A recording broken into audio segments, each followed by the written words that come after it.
আসসালামু আলাইকুম বন্ধুরা, কেমন আছেন? আশা করি ভালো আছেন। আমি আল্লাহর রহমতে ভালো আছি। বন্ধুরা, আমার মেয়েটা খুব অসুস্থ হয়ে গেছে। আমি তো হৃদরোগে হসপিটালে ভর্তি। বাবুর অনেক নিউমোনিয়া হয়ে গেছে। আর এটা হচ্ছে ভোররাত্রের ভিডিও। আর এই যে ভোররাত্রে সবাই কিভাবে ভাত খাচ্ছে, কেউ চিড়া মুড়ি ভিজিয়ে খাচ্ছে ভোররাত্রে, কেউ চিড়া খাচ্ছে। আসলে হাসপাতালে আসলে দেখা যায় মানুষ কতটা অসহায়। আর এই যে তো এখানে এক সাইডের মানুষের রোজা থাকছে, আর এক সাইডের মানুষের রোজা থাকে না।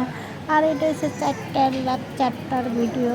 তো আমি দেখাচ্ছি আসলে কী হচ্ছে, মানুষের জীবনযাপনটা কতটা কষ্ট।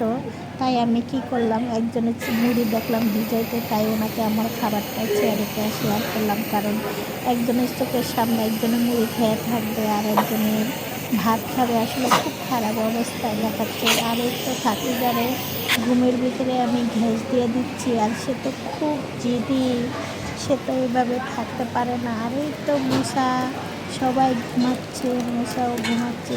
যায় ক্যানালা খালি খোলা ফেলে, ওকে নিয়ে অনেক ভয়, কেন ও খুব ক্যানালা খোলা ফেলে।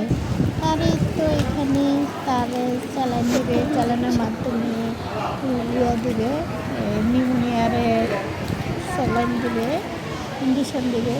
তাই সেটাই প্রস্তুতি নিচ্ছে। আর এখান দিয়ে সে খুব কান্দাকাটি করছে। আর যেহেতু মেয়েটা ফেব্রুয়ারির 1 তারিখ থেকে অসুস্থ বেশি, তাই আমার এটাই করা লাগবে। বন্ধুরা, আমার লাইক কমেন্ট শেয়ার করবেন।